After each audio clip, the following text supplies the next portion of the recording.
Fala, galera bonita do nono ano, tudo bem com vocês? Por aqui é a professora Letícia, de língua portuguesa. Na aula de hoje, nós vamos trabalhar um gênero textual bem interessante, que é o editorial. Vocês já ouviram falar sobre esse gênero? Então, hoje é a oportunidade de nós aprendermos sobre ele.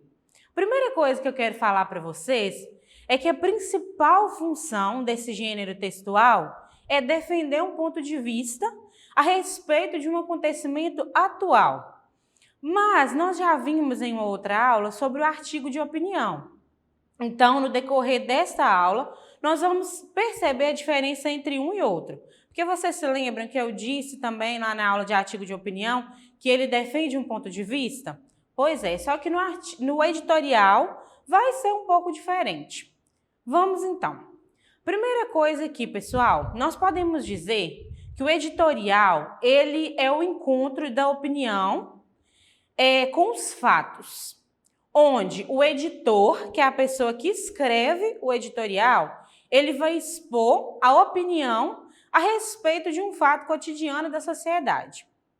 Então, é aquele modelo de redação dissertativa também, de certa forma, né? Onde nós temos o quê? Uma introdução, um desenvolvimento, uma conclusão, e onde se expõe as opiniões. Então, é esse encontro da opinião com os fatos, onde o editor ele analisa os fatos que aconteceram na sociedade a respeito de alguma notícia ou a respeito de, pode ser uma polêmica ou não, mas ele vai analisar esse fato e depois ele vai escrever a opinião a respeito dele. Nós devemos salientar que o editorial ele é um gênero jornalístico e ele é expositivo e argumentativo de caráter opinativo. Então, o editorial ele é diferente da notícia e da reportagem, porque a notícia e a reportagem não devem conter uma opinião de quem escreve, ou pelo menos não deveria. Então, apesar de ele ser um gênero jornalístico, apesar de ele trazer muitas vezes alguma informação, alguma notícia, ele vai ter esse caráter opinativo, que nós geralmente não encontramos na notícia e na reportagem, tá certo?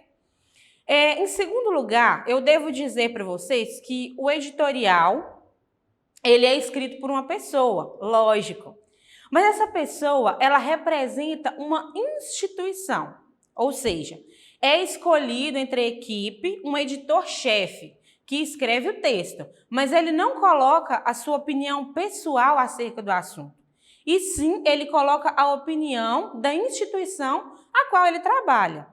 Não se trata aqui de ser falso ou conveniente com as práticas que a pessoa não concorda, mas tem que ser de acordo com o estilo da escrita que se pede no gênero.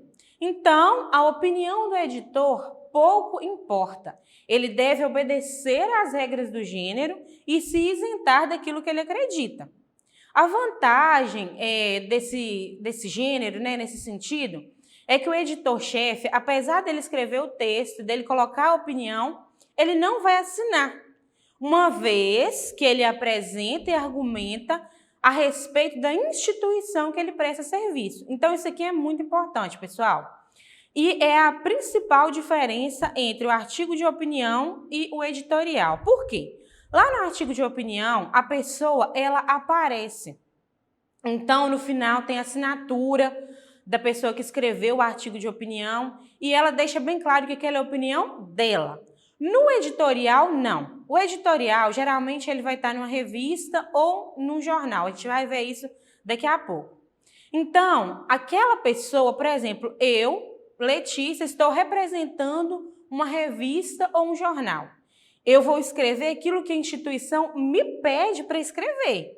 A instituição vai deixar claro para mim qual que é a opinião dela sobre determinado assunto, diversos assuntos, e eu vou escrever como se eu fosse a instituição, apesar de colocar a opinião da instituição, tá certo? Então, a gente não pode esquecer disso. Não se trata de uma opinião pessoal, mas de uma opinião mais institucional, eu diria assim. E qual que é a linguagem utilizada no editorial? A linguagem deve ser sempre formal, objetiva e direta. e ainda assim dialogar com os fatos do cotidiano do leitor. É como se o veículo de comunicação estabelecesse um bate-papo com a pessoa que consome o conteúdo. Aqui eu preciso enfatizar o seguinte, que o editorial ele é um texto próximo das vivências dos leitores. Os fatos acontecem hoje, por exemplo, e amanhã mesmo o jornal e a revista já fazem um editorial com as informações do caso. Falando de forma bem prática, o acontecimento não pode esfriar. Como eu disse anteriormente, o texto ele não é de caráter pessoal. Sendo assim, ele deve estar escrito na terceira pessoa. Quando você for escrever um editorial, você deve se colocar mesmo no lugar do editor-chefe. Mas nunca esquecer que não é a sua opinião, mas que é a opinião, ou se for a revista, ou se for o jornal, a opinião da instituição. Ou se for o professor, lá na sala de aula, que te pediu para escrever um editorial, você vai analisar o tema, fazer uma pesquisa sobre ele e vai escrever como se fosse a opinião do professor. Ele vai te dar um tema para você escrever, tá certo? E aí, qual que é o suporte do editorial? O que é suporte, pessoal? Todo gênero textual ele tem um suporte, ou seja, onde ele aparece. E o suporte do editorial é o veículo de comunicação, que ele vai aparecer, que, como eu disse para vocês, ou vai ser um jornal ou vai ser uma revista. E também ele pode aparecer em telejornais. E outro meio importante é a internet, porque hoje em dia todos os gêneros textuais eles aparecem na internet.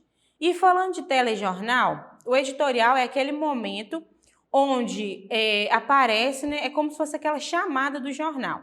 É aquele momento onde os apresentadores eles falam brevemente daquilo que eles vão tratar, das notícias que eles vão tratar no decorrer do telejornal. Outra coisa importante, na revista, o editorial ele vai aparecer nas primeiras páginas. No jornal, ele geralmente vai aparecer na seção de opiniões. E nem sempre estará escrito lá editorial, naquela parte do jornal. Pode vir como, por exemplo, carta ao leitor, ou simplesmente está escrito lá ao leitor, ou até mesmo recado do leitor. E aqui eu faço uma observação muito importante. Vocês não podem confundir carta ao leitor com carta do leitor. A carta ao leitor é aquela escrita pelo editor. Então, é o próprio editorial.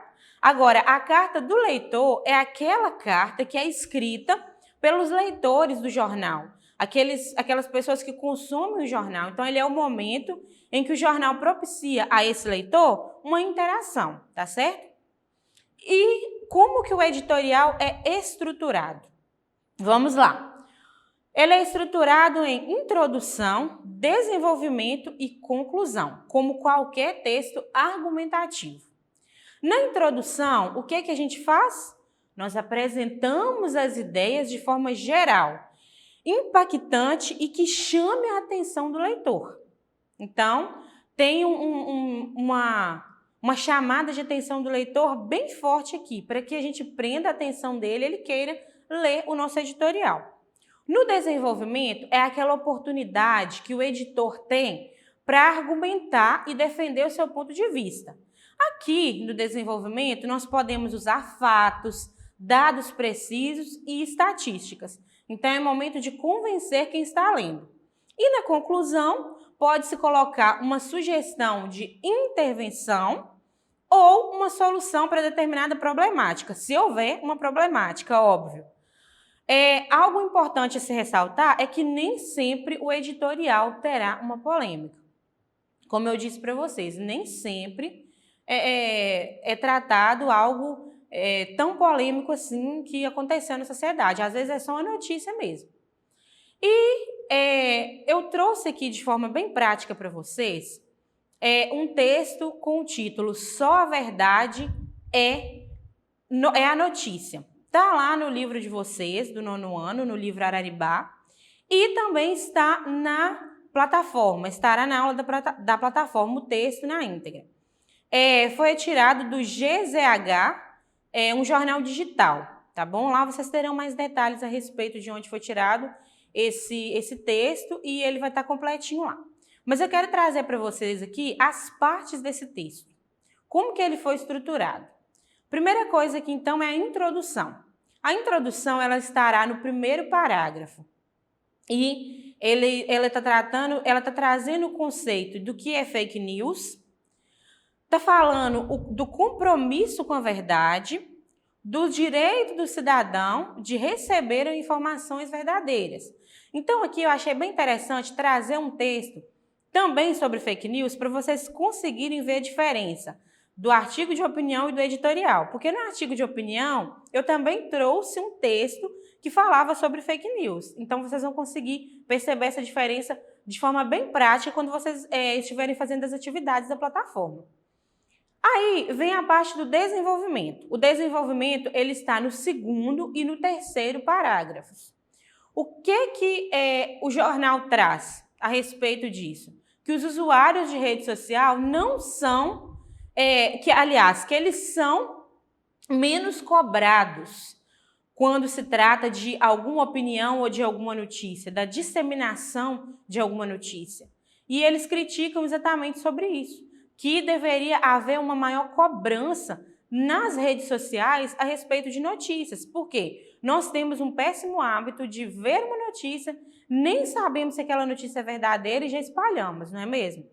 E ele também fala do uso inconsciente das redes sociais, que nós devemos ter consciência daquele tipo de notícia que nós estamos passando. E, para finalizar, na conclusão, a conclusão estará no quarto e no quinto parágrafos. E o que ele vai trazer? Vai apurar e verificar as informações.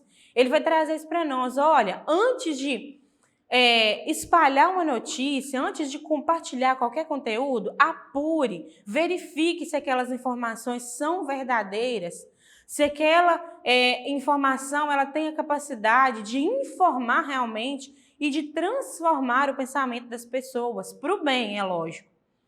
Então, eu espero que vocês acessem a plataforma e façam essa atividade, porque ela está bem interessante. E agora é com vocês, estudantes. Para acessar as atividades da plataforma, aponte a câmera do seu celular para a imagem que aparece no canto da tela. Ou acessem smedgv.com/aluno. Já se inscreveram no nosso canal do YouTube? Pois é, inscrevam-se, curtam e compartilhem nossas aulas e nos sigam nas outras redes sociais. Nos encontramos na próxima aula.